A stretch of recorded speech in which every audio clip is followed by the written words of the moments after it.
It's such a big part of my life. If I don't do it, anxiety gets worse, and like, I'll be honest, a little depression comes in and out. It is a way to release the tension. To gauge an audience attention, you can't just speak for the sake of talking. Right. I think of something and I have to, in my mind, I'm gonna use this color, I'm gonna use that color, this size canvas, I'm gonna get this today. Like, I don't even like it now. You do so much thinking in here, and a lot of people never get the chance to put anything down on paper, or let alone make that idea come into a reality. All these thoughts go in your head, and it's really hard to articulate and explain things to people, because you have to be in my shoes to understand what it's like grabbing a whole bunch of paint, throwing it onto a canvas and saying it's a masterpiece, and yet at the same time it's not finished yet. I know you're gonna edit that out. No, I'm gonna keep that. Hey guys, this is Aleksander T. Forian, and you're watching Lowkey MTL.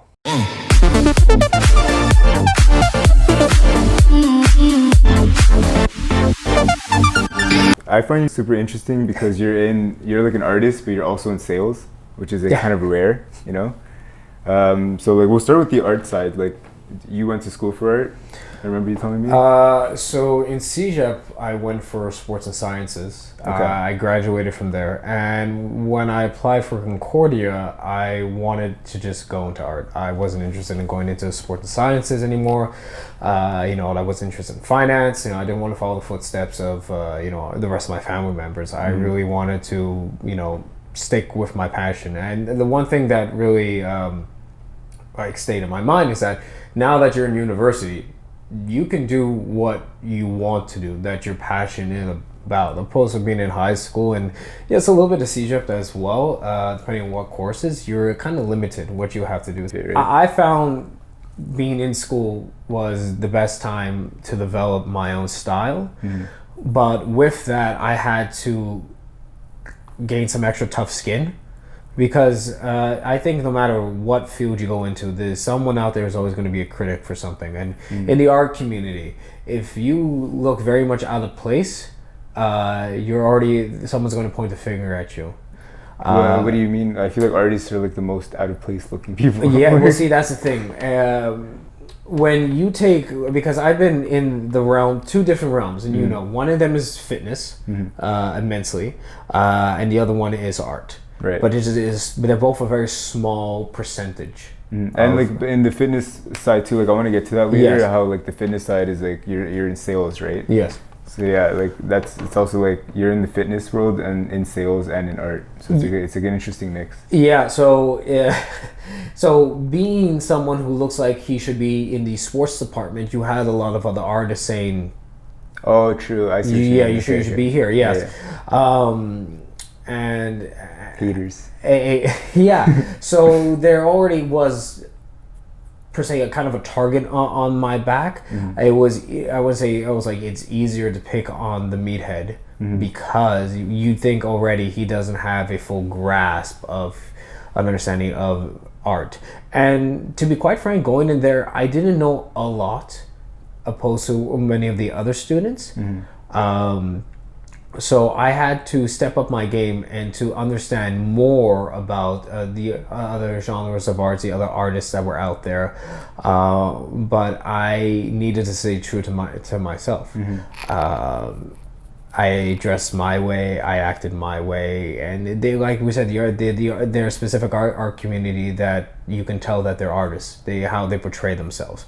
I always portrayed myself as someone who was fit. I never portrayed myself as an artist. So when people take a look at that, they never make the correlation that I am an artist. Right, I'm just a bodybuilder.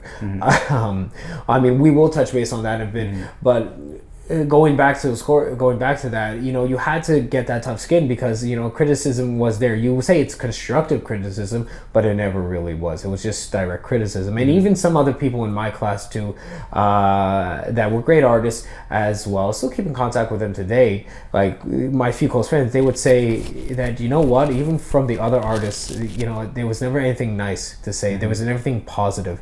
And at that point you begin to keep your mouth shut, because You don't know what to say anymore. It might offend someone. And we talk about the world that we live in today. You can't say anything because it's going to offend someone. I was in that environment way before it actually became something even more relevant into the world today, where you could or you couldn't, and whether the correct phrasing was proper or not of that. And I've seen the most. I can tell you stories of the work that I've seen, the presentations done from a national gallery level to something being presented in the class. Even on what do you mean? What do you mean by phrasing? Like just like the way you say something. The way you say it, the way you pronounce it can come off, very aggressive, very rude. Yeah. You would not think, any people watching this would think, like, really just the way you phrase something? Yes, it was taken to that level. Yeah, because you're criticizing something. So like it wasn't even criticizing. It was just a suggestion, and that suggestion is taken to heart because they already have this sense of entitlement. Someone in your class, for example, like, would you guys share styles, or is everybody's kind of like on their own? Because I did make an effort to gain better relations with people. No one ever really shared their tricks, everyone, or their styles, because they kept it to themselves. Okay. They didn't want someone copying them. Right. Yeah. And as an artist, you want to be like your own thing. You can't. You don't really want to feel like you're stealing somebody's idea, right? Exactly. It was very tutorial. Right. How would you say? And it was hard to want to share ideas with other people, and I'm guilty of that too, because personally I'm not going to share how I do such and such with this or that. Even till this day, if I know specifically how to create this style on a canvas, create this texture, I'm not going to share with anyone. But then I take a step back and I realize, like, who am I, Picasso? Seriously, no, share it with the world. I mean, for you to just keep something to yourself, it showcases how ignorant you really are, because someone probably on the other side of the world is probably doing the same technique that you're doing. Yeah, you're just I'll give you an example. You saw one of the latest paintings I did. She's almost finished. But yeah, that one's beautiful. Thank you. Really I use a sponge for 80% of that painting. Oh, wow. Sponge. Anyone can use a sponge. So no paintbrush or anything, just straight very, sponge. very little. Very for fine detail, yes. Yeah. But I mean, what? Someone's thought of that before. Everything that you ever thought of on putting onto a canvas, pen or paper, sculpture has been thought of. The only difference is, can you do it better than the other person? Right. That is going to separate you from the other artists.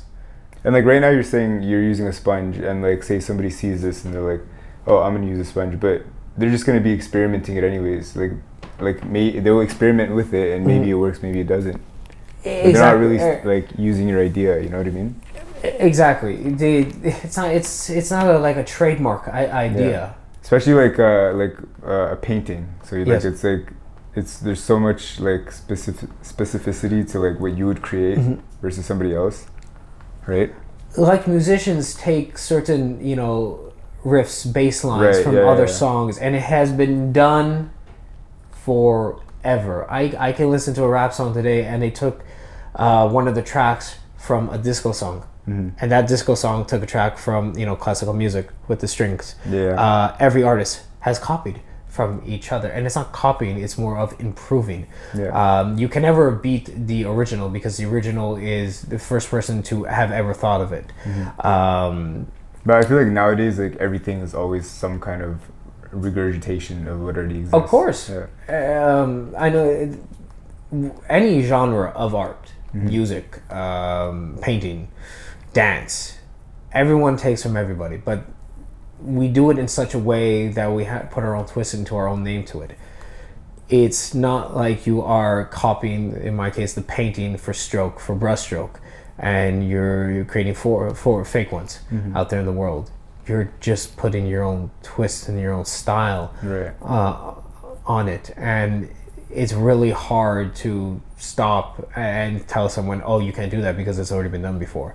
It's like, no, I know I have, but I'm just perfecting it. So the painting that we were just talking about, what is that one called? It was Kono Ame. which Okay. means anyone Japanese, I hope this is correct. I got the correct translation. Means fucking bitch. Do you start with the name, or No, does the name happen after? the name usually happens after or happens midway through the painting, and cool. in her case, it was the expression on her face. Right. And you know, with the name, you're able to incorporate just a little bit more to the painting to showcase that she is a fucking bitch. It totally fits. So yeah. Yes. It makes sense. So to me, I always like to name my paintings like they're my children or whatever, and it has more of a connection, a bond to it, instead of just as painting number 22759. Right. No. This is painting Konoame. Yes. Fucking bitch. Fucking bitch. Yes. Is this like a ritualistic thing for you, or is this like a meditative practice for you? Like, what's painting for you? Like, It's a meditative practice. it is, right? Okay. Since it's a meditative practice, what happens when you get commissioned work or someone wants to pay you to make a piece for them? I've probably turned down more people than accepted. Okay, I was wondering if you turned down. When I was younger, I would kind of do anything because I really wanted to get my name out there. And I created some really great pieces. I really did. And I was very happy with them. But the older I got, people will come up to me, hey, can you do painting my dog this exact way? I'm like, I don't do realism like that. I'll send you to someone. Oh, but how much you're going to charge? Because I know you do it differently. It's like, no. You, first of all, time out. This is not something you go to Walmart and you just get a photo of your dog. You might as well just do that in that case and put it in a nice frame. You want some high quality work, you go to the right people, you pay what they're worth, and you're getting something that no one else in the world has and cannot be duplicated. So getting a tattoo, like you want the artist to have his creative freedom as well. Right? Exactly. I mean, yes, clients go in and they want this done, and they got to work with the artist for that. Same thing goes with anyone for that case. But when it comes to my paintings, I have a specific style that I like to do, and it's kind of like a form of branding in that sense. Right? Exactly. And when it comes to abstract, I'm open to using certain colors, but don't tell me where to put my lines. Don't tell me where to put the brush. I'm going to do it my way, and then you're asking me because you have all the confidence knowing that whatever I do produce, you're going to love it because you already love my work. So I have had people that I've had to not politely decline, but push them towards another artist. Yeah, you just direct them to They direct them, and I've given a couple of my friends like some good commission pieces because they really focus on that specific genre of art. It's very difficult too, and as long as the client's willing to pay the price, I focus specifically on what I do. And if you love it for what I do, then it's going to be a lot easier for me to create a piece because you're going to love it no matter what. I noticed with your style, you have your own style, but then it also depends on the piece you create. So you have like the acid piece where it's like kind of like all like yes, with blurry lines in a sense. Acid Jungle was made in the span of 4 hours. Were you on acid? No, I wasn't on acid. That would have been a great story. No, good question though.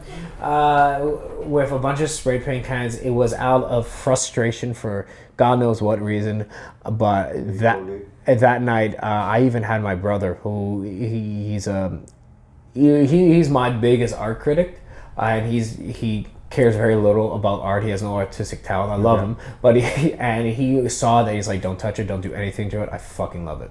Okay. And it's like, okay, and that is a good example of therapy already, because it's such a big part of my life. If I don't do it, anxiety gets worse, and like, I'll be honest, a little depression comes in and out. It is a way to release the tension away, and that piece, although it's small, it packs a punch in terms of what's being showcased in that canvas. And during those times, that's when I create my best work. And as an artist, I see it every day. So sometimes the likeliness kind of fades away. But every time I introduce it to a potential client and they want to see this work, that catches their eye right away, and they're kind of really blown away by it. So tell me more about the client side. Like how did you first start getting commission pieces? Because do they set you up in school for that? Like, do they tell you how to market yourself? If you want to learn about marketing, you go in to market yourself. You go to you take a marketing class. Okay. Very simple. I've met other artists that go and take those extracurriculars to know how to sell themselves better. But it was also for them to get rid of the social anxiety.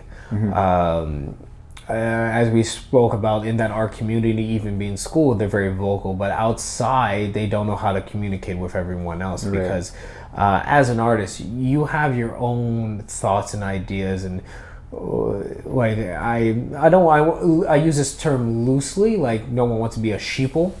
People that follow the same path. Especially artists, I feel, especially artists. We have our own thoughts and we have our own opinions on specific things. I mean, some are more to one extreme than the other, but we look at things from a different point of view, and sometimes the rest of the world's not going to agree with that.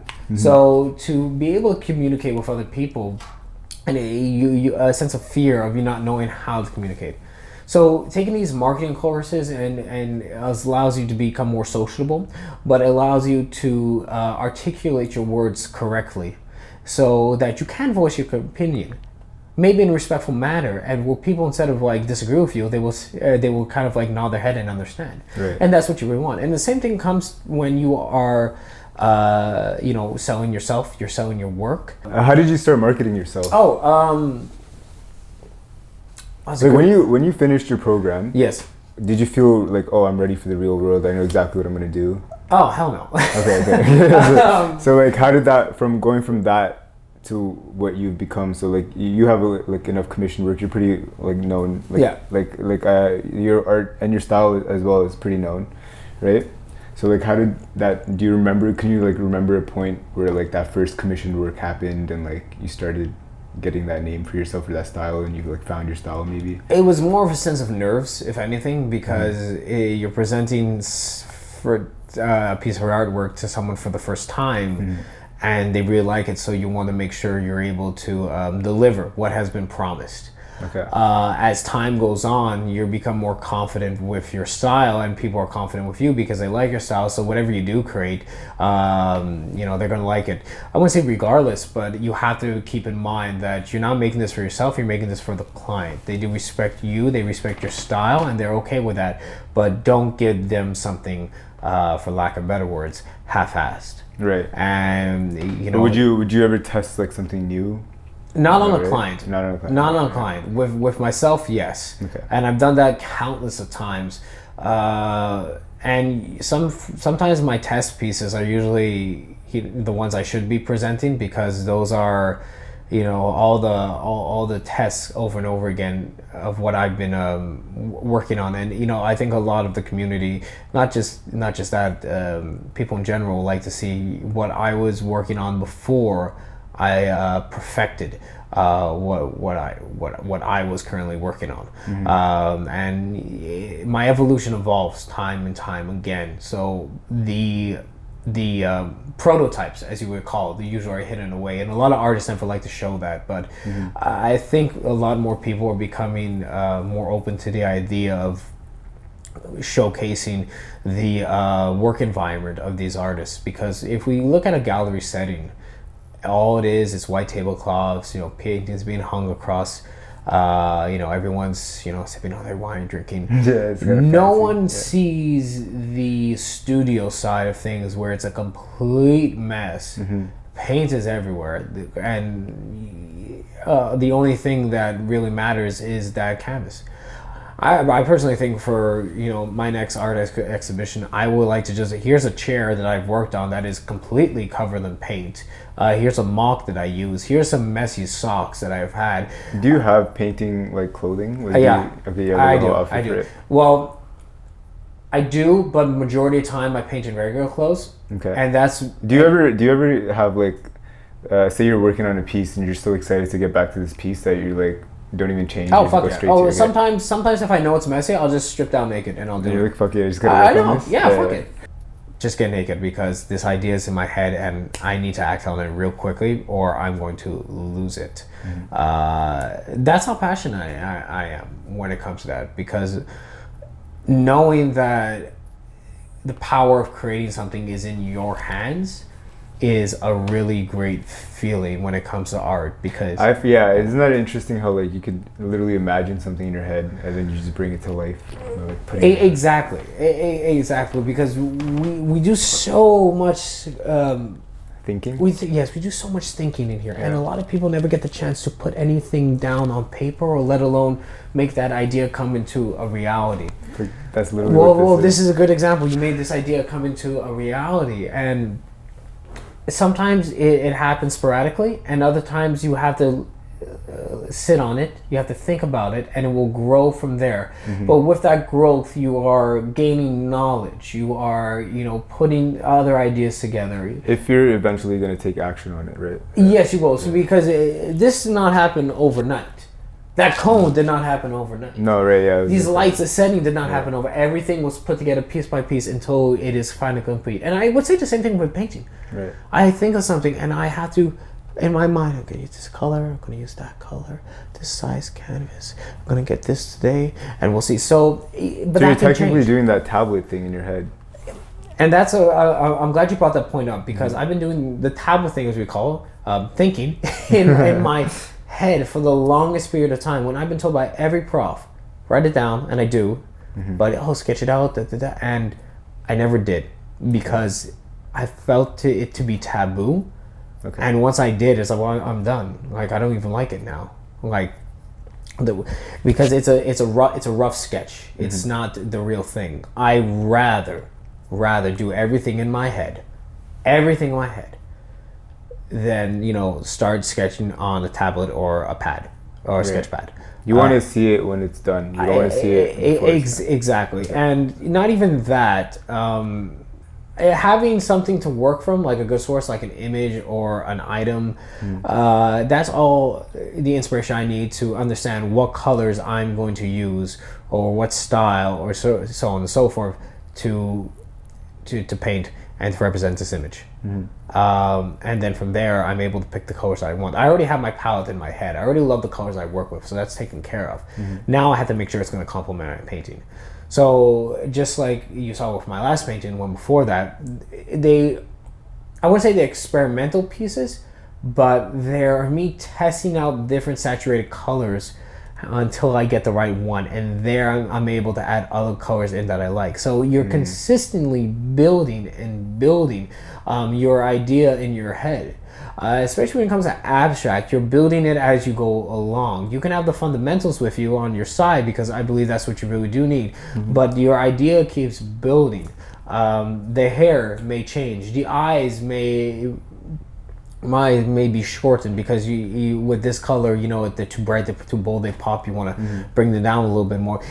All these thoughts go in your head, and it's really hard to articulate and explain things to people, because you have to be in my shoes to understand what it's like grabbing a whole bunch of paint, throwing it onto a canvas, and saying it's a masterpiece, and yet at the same time it's not finished yet. As an artist, as a painter, if you're not willing to experiment and to fail, then you're not going to improve at all as an artist. Get ready to take notes of every failure that you have done, so you know how to turn that failure into a success.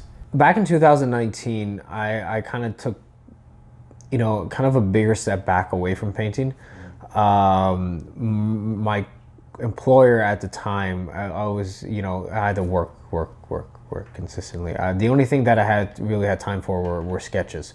And I knew stepping away from painting was a very big mistake, because I got anxious from not being able to do it. But at the same time, I wasn't in the right mindset to want to paint. Not because I had any ideas, because I had a large lack of confidence at the time. I was going through my own personal things during that. And then once COVID hit, I went through another personal stage as well. But I knew if I started painting, I would start feeling better. So slowly, I started to gain material, and that got me really excited again to paint. But it was also at a time where I didn't want to do my old style anymore. I had no idea what I wanted to do, and that was very frustrating. So during that time, I started coming up with new ideas. I started doing some more research on different cultures, different ethnicities, other artists as well. And there was at one point where I was looking at all this, I'm like, I'm not inspired by anything, because I'm trying to force a narrative that I'm going to paint this or that, where it wasn't naturally flowing, occurring thing. And that was frustrating, because I'm very passionate about my art. I love to paint, and yet I couldn't bring myself to paint. That's me. Why am I being so precise with this? It is precise, but let's give it that raw feeling that you want it to. So Instagram is like a big marketing point for you, right? I've always found Instagram to be a marketing point, right. And it's really interesting because a lot of my clients, at least 90%, have come from fitness backgrounds, from the gym. Interesting, yeah. Yeah, and just from talking to them, getting to know them at the gym, I'm assuming? Exactly. So that brings me to the Monster Gym one you did, actually, because you're talking about the silhouette paintings. Yes. You know the 3 big pieces that you did for yes. Monster? How did you get that job? How did that happen? I was drawing a lot of bodybuilders at the time. A lot of people don't know this, but it was a kind of a phase where I just, drawing a lot of bodybuilders. And it's funny, I was thinking about it not too long ago. I was like, maybe I should do that again. And the way I was doing it was just on a black ink paper, and underneath was a very thin layer of chalk, and you would scratch away at the black and the white will appear and create that silhouette. And I enjoyed doing it very much. It was really fun. I was much younger when I was doing that, and there was this very big empty blank space on the top of Monster Gym, and I was with a friend at the time, and he said, well, maybe we should put your artwork there. Artwork, yeah, like one of those bodybuilders, it'd be cool. You already had those 3 pieces done? I already had the images done, and they were this large. They were this large. And I approached the idea to the head of Monster Gym, Carmine and Vince, yes. And I wasn't expecting much. It was an idea. And they said yes to it because they saw my work, and I gave them my portfolio. And it took me, I think, about 2 or 3 weeks to get everything prepared and done. Got it printed here. So what they did, because I didn't have a high resolution camera, and I knew nothing at the time about pixels and this and that. I just knew that I needed this image of this size to go on a 72 by 48 canvas. And when they came in, I brought them in and they put them up. I was just in absolute awe and amaze. And it must feel sick to have a piece up there. Exactly. So having those 4, not 3, 4. A lot of people know if you walk out of that locker room, and as you turn, there's the bistro, and then there's the spin bikes. Right in that corner is a woman doing this. That's also mine as well. Okay. So people know the 3 at the front, but then you have the 4th as you're coming out from the locker room. Did your perspective change after that of your capabilities as an artist? I mean, hey, anything is possible. You have to ask, but it also made me realize as time progressed that if it wasn't for the fitness community that I'm in, I don't think my art will get the same exposure. Everything that I've ever done art related, whether it is presenting my work at an art exhibition, hanging my work anywhere, it's always been the fitness community that's had my back. I would say the craziest looking painting that I've done so far, besides my Oni, which is the Japanese demon. Oh, I think you said only one. Only, exactly. So I have to I would have to also say it was the Ultimate Warrior that I painted for a client. Okay. He still has it to this day. It was probably one of my favorite ones that I've ever done. The Ultimate Warrior. The Ultimate Warrior.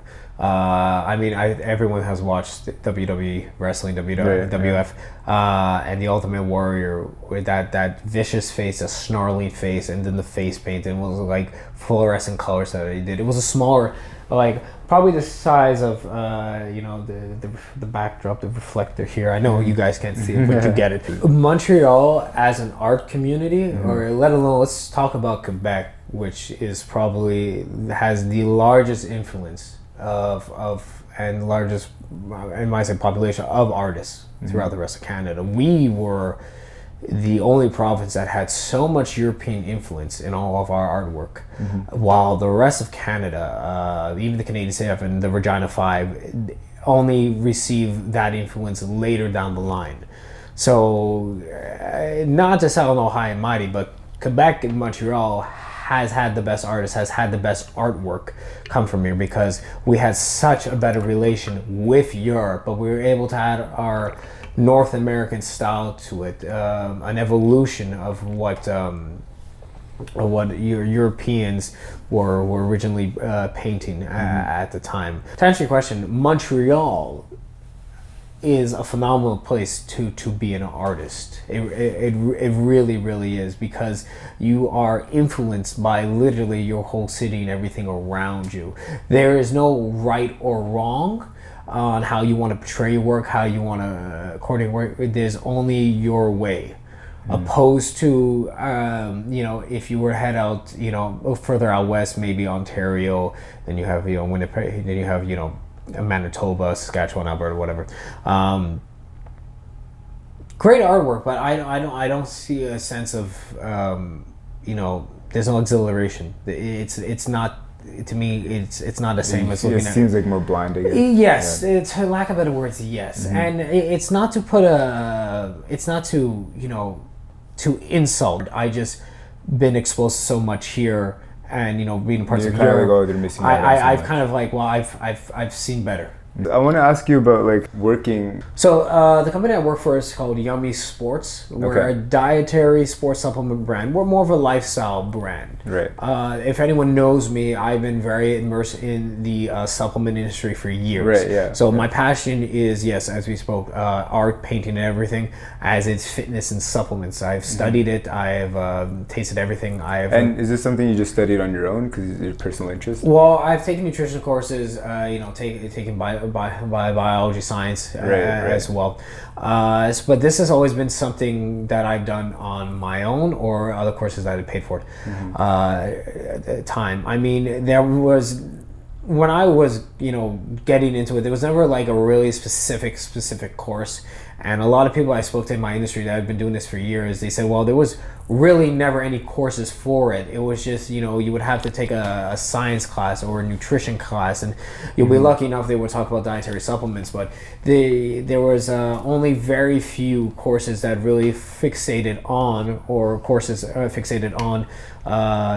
dietary supplements. And you would have to have an understanding of biochemistry for that. So a lot of things that have and were created were through the fields of medicine, but ended up being directed into dietary supplements, because there's a better alternative than this specific medication. You can take this dietary supplement instead. And that's what always interests me, is how that a plant, a vitamin, a root, of anything of that sort can have such positive benefits on internally and externally, where we don't always need to rely on medication. Not saying modern medicine is awful. No, it does wonders, but we can incorporate these dietary supplements that quite frankly your body needs. It would be exactly. I feel like doctors, like a good doctor in today's day and age, would recommend supplements before he would recommend medication. I'll give you a good example. A product like Ubiquinol, I was reading an article today, is great for any patient who's have had a heart attack, because it allows the heart to expand more and be able to pump a little bit more blood flow going through. So we're talking about this internally, the heart, Ubiquinol, excuse me. And because of that, it does do wonders. That combined with bergamot, which is great for cholesterol as well, and it's also good for cardiovascular health. So products such as that, natural products like that, do wonders. And that's the stuff you guys are working with at Yummies? Or, So here at Yummy Sports, we're focusing on is very simple, very straightforward products for the everyday person. So like protein, pre-workout. Pre-workout, branching amino acid, fat burner. But our ingredients are not overdosed. Nothing's overstimmed. Everything is respectfully dosed because our clientele is between a certain age demographic, and it's usually the individuals that are starting to get in the gym for the first time. Majority of them are female, higher percentage, and they don't want to buy a 5-pound tub of this intimidating whey protein where it has like a bull on it. No. So our packaging, as you can see, is light, it's fun, it's appealing to everyone. Right, nice. But we're also in the phases of doing a lot of rebranding too. Are you helping out with that because you have an art background? One of the major reasons I was brought on is to help with that as well. That's awesome. So having my artistic influence in there is such an honor, and it allows me to be a little bit more free with how I see the brand, because my opinion really matters on how we portray ourselves, especially when I look at a lot of other supplement companies all throughout the day, but I'm looking about how they portray themselves as a brand. What style is in, what font is literally being used, what texture, just how I look at art. I also look at other brands and what they're doing, especially lifestyle brands. So we are in that current rebrand phase where we are going to be having new labels. We are going to be working on a fresh new look that's more appealing to not just female but to males as well. And this is a Montreal-based company? This is a Montreal-based company. Okay. We are international. We're in all across Canada, UK, and parts of the EU, and still parts in Australia as well. Cool. When did you get started with them? So I actually started with them 6 months ago. Okay, cool. Awesome. Yes. So it's only been 6 months, but it feels like a full year because we've had so much work on our plate. Right.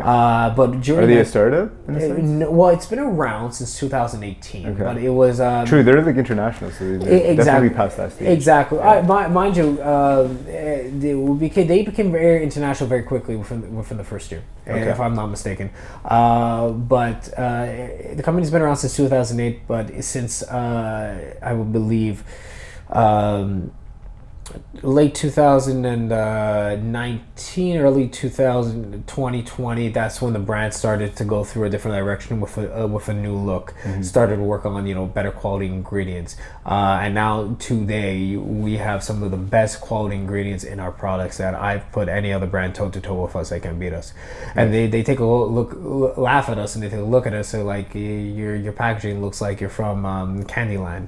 But that's what different. You're trying to stand out on the shelves. Exactly, and we do stand out on shelves very much. And then if you see us in any of our stores, literally the first thing you look at is ours, because we're the most vibrant, we pop the most, and we're the most appealing. So you're automatically drawn to us. And I find that's really marketable as well. Like the colors that are on this bottle, they go really well together, and it's not something you usually see a shaker cup looking like. You see like the typical Superman, Batman ones, and then you would never see those two colors together. Exactly, and a lot of brands now are kind of veering in that direction. They're coming up with their own specific lines that are a little bit more flashy, a little bit more pop, because they're trying to get this other younger demographic to come in, and they're not moving away from the hardcore bodybuilding scene, but they are playing with the idea of everyone takes supplements. That's right. So do you have to cater? Do you have to choose who to cater to? You can't really be both.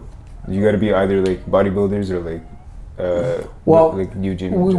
I put it this way. I was coming from being a bodybuilder myself, being someone who's very into fitness, but also coming from a previous world of bodybuilding supplements, hardcore sports supplements.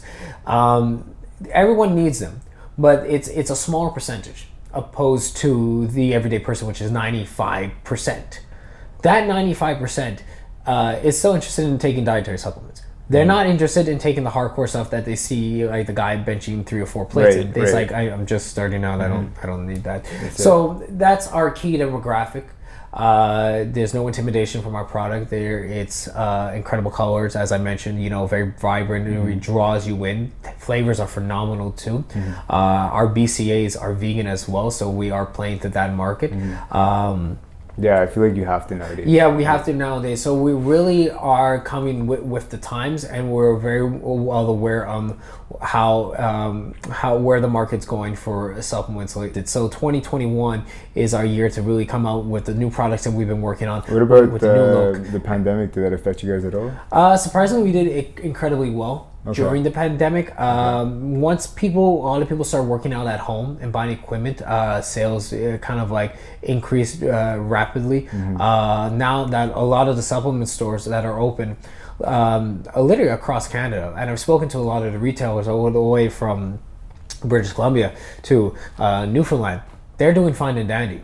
They really are. Some of them are struggling a little bit, but they moved on to online sales. And that's it. Yeah. Do you guys have online sales? Yeah. So we do have an online platform as well. Direct to consumer, like I'm used to consumer. Exactly. Okay. So we ship from Montreal, and anywhere in Canada, it'll get to you as quickly as it can. Usually 2 to 5 business days. Usually 5 if you're out in British Columbia. Right. That must have helped a lot for sure during the pandemic. It has. It tremendously did. And a lot of the retailers that we work with, we recommend like maybe we should make an online website, only because it's going to help you out so much more.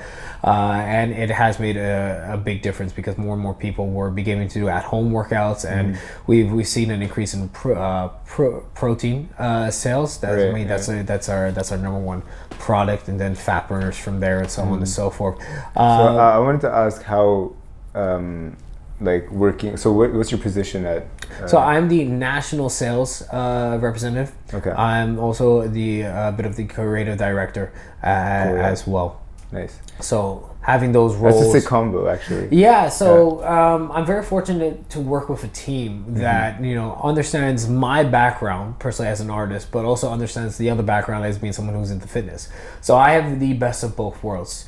But I feel like being artistic in any company nowadays is so key, because like design and like visuals is like everything now in marketing. Like the product has to be a good product, but like having some sort of artistic vision to a brand is so key, and like we said, like making something like be noticed on a shelf. Yeah, that's super important now. Is the to be like somewhat artistically like capable of like, it's your labeling.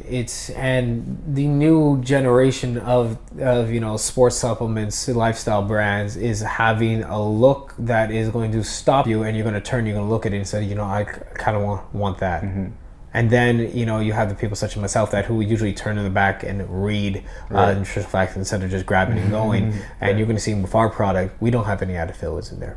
We don't have any sucralose. Right. Everything's sweetened with stevia. Yeah, so you're knocking down both demographics. So exactly. So when I say we keep it simple, we keep it super simple to the point that we're working with high quality ingredients that we don't need to alter it in any way or add any preserving agents in there to make it taste better, make it last longer on shelves. We have really come up with a method, especially with our protein, where it tastes great, it's digestible, it is just a WPI, whey isolate protein, sweetened with stevia, cocoa powder. That is it. And a lot of people take a look at it and say, no, this can't be it. No amino spiking as well. They take one sip, and they're hooked. I've even had some pro bodybuilders that I've given it to, and they've called me the next day and said, for once I was able to digest protein properly. I find it's interesting how you have like that sales in you, and then I wonder if because like when you're selling an art piece, you're not marketing the art piece like what you just did right now, for example. Right? The way I speak with passion. Yeah, when you really know your stuff, so you really like know what you're talking about. Yes. And that's when you're okay. To gauge an audience attention, you can't just speak for the sake of talking.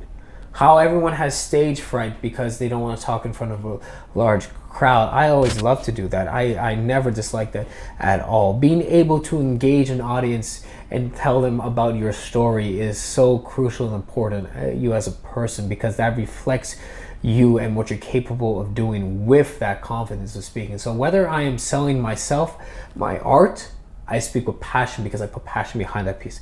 If I'm selling the product, because I have passion behind what I'm making, what I'm creating, and is a reflection of me.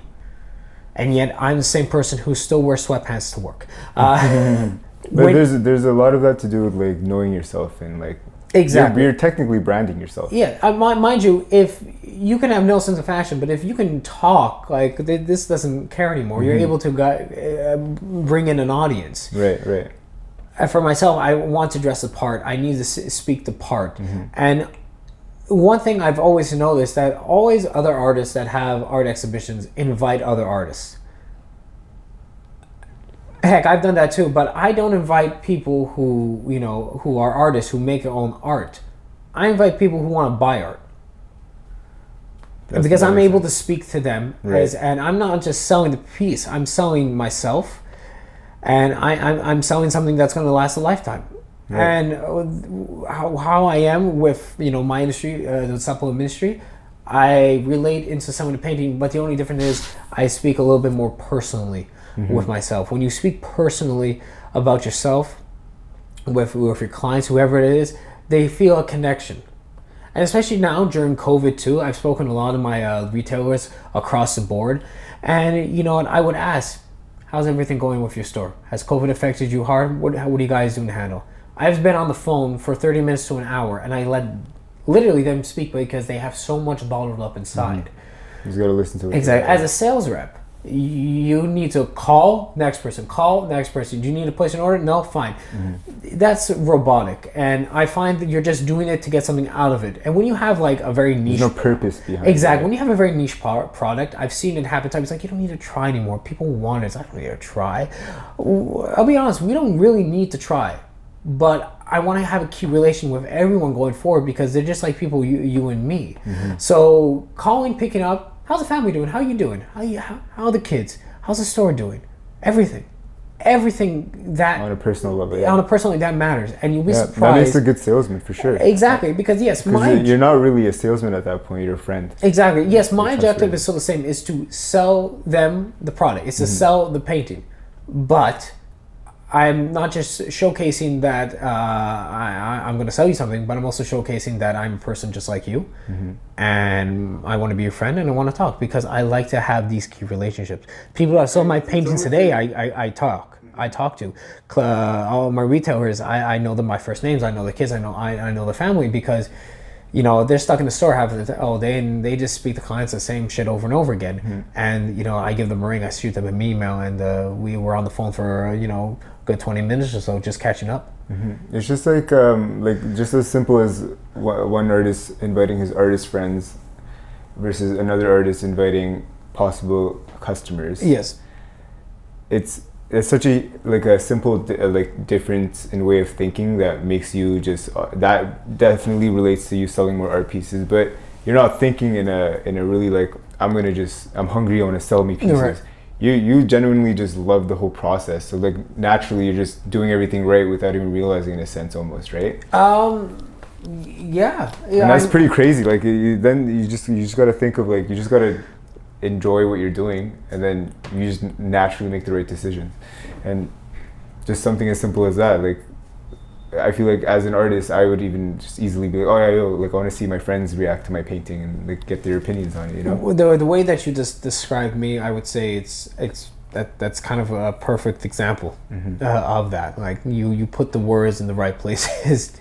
I know when it's real, when it's fake, because I've worked with other sales rep before, and it's a mask. It's a mask that they put on really well, because the minute it's over, it's like, oh, fuck that guy. Yeah, exactly. There's no genuine appreciation anymore for that. It's like go in and get the job done and get out.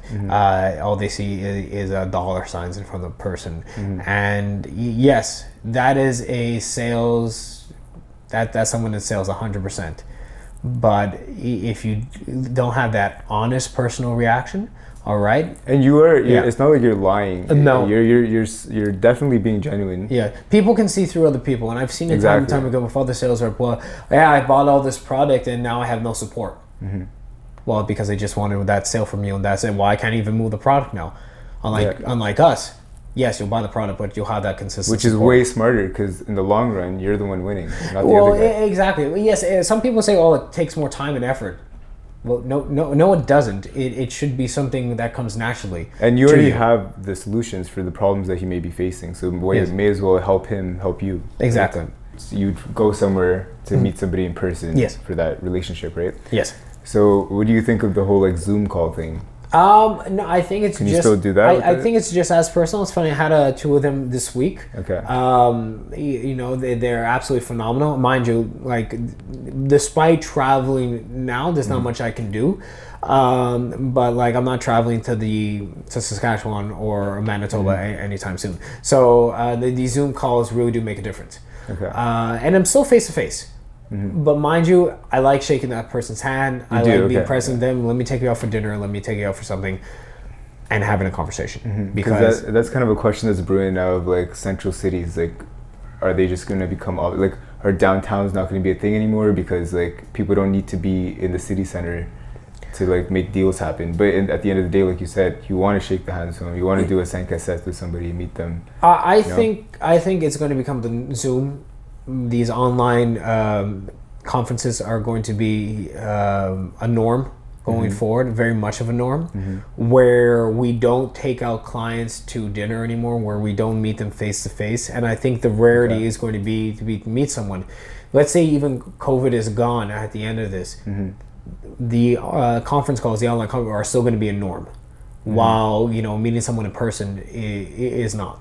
You did everything you possibly can. That's it. Yeah. You were respectful. You were nice. I'm going to send you some wholesale numbers, a catalog. You want to do this? You can do EDLP for your first order. Yada yada yada. And then you never hear from them again. Well, you know what? That's okay. You can follow up. I followed up countless of times, and I never heard from them again. It is what it is. You don't take it personally.